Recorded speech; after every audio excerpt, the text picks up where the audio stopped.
there are two approaches that companies take. One type is what we call wait and see. And so these are the strategies where we say, okay, it's very expensive to be a leader. Let somebody else go, let someone else figure it all out, make all the mistakes, and as soon as they figure out how to do this, then we'll follow. Okay, that's a wait and see strategy. The other strategy is to lead and to be, first in your industry, to really lean in hard. As a business school professor, most of the time we recommend wait and see because it's so expensive to be first. No one's ever done it before. You'll make so many mistakes. There's such an expensive learning curve. Let somebody else do it. Usually it's somebody who's got some kind of economic motivation for being first. In other words, there's some reward they get for being first that offsets the cost, and then others are wait and see.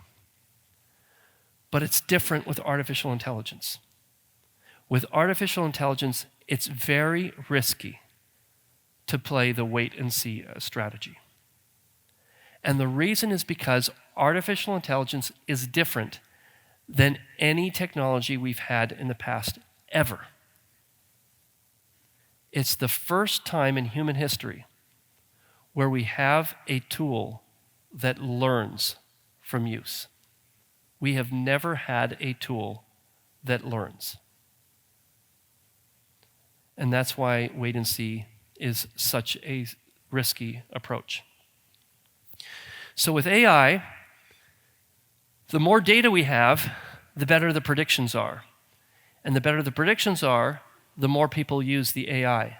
And the more people that use the AI, the more data we get. And so once we get that flywheel starting to turn, it's very hard for competitors to catch up. In a room this size, in the United States, if I were giving this presentation, I might ask how many people use Google, and probably 97% of the room would raise their hand, and 3% would use Bing. This would be before the ChatGPT stuff. There's something very clever about the Google design,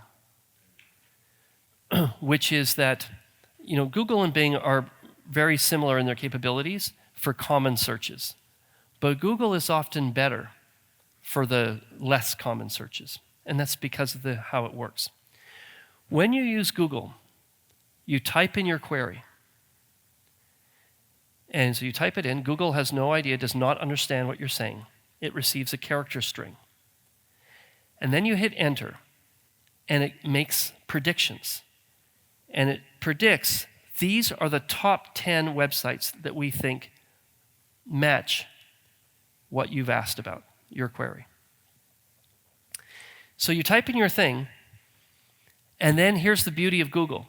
It gives you the 10, and then we do work. We skim down the list, and we click one. And let's say you click the 7th link.